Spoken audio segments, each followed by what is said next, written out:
यश कसं संपादन करत गेले।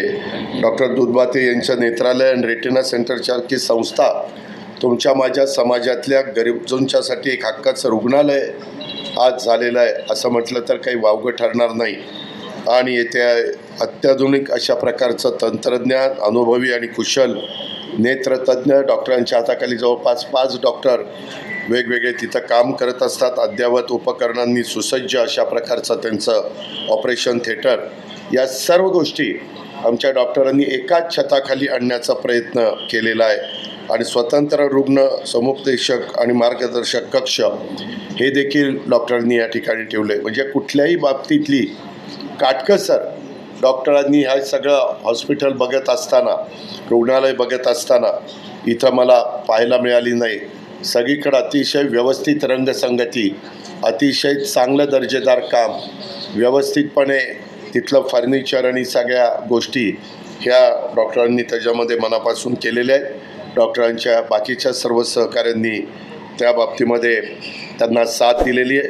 मी डॉक्टरांनी जी काही पत्रिका काढलेली ती पण फार बारकाईने बघत होतो, परंतु नंतर माझ्या लक्षात आलं की आपण नेत्रालय आणि रेटिना सेंटरच्या उद्घाटनाला जातो, त्या पत्रिका जर असेल तर मागचं पान बघा, ते त्यांनी का अक्षर बारीक काढली, ही अक्षर वाचता ज्याला येतील त्याचे डोळे एकदम चांगले। खोटं नाही सांगत, हे कुणी या ही अक्षर वाचून दाखवा, जो वाचून दाखवेल त्याला दवाखान्यात जायची गरजच नाही। अशा पद्धतीचं आहे। मी फार डॉक्टर मी बारकाईने बघत असतो। मागाशी पण मला वाटलं नाही दादा तुम्हाला घाई आहे मला माहिती आहे, पण तो माझ्या आईवडिलांचा सत्कार करायचा। मला वाटलं डॉक्टर आता सत्कार करताना छानशी शॉल, छानसं काहीतरी आणतील। ते टॉवेल असतो ना तो मोठा असतो, तुम्ही दाखवतील टॉवेल देखील आपण अंग पुसतो तो मोठा असतो। म्हणलं दवाखान्यात कुठं काटकसर झाली नाही, सगळीकडं काही प्रत्येक गोष्टी केल्या, परंतु वडिलांना शॉल टाकताना फार डॉक्टर काटकसर केली।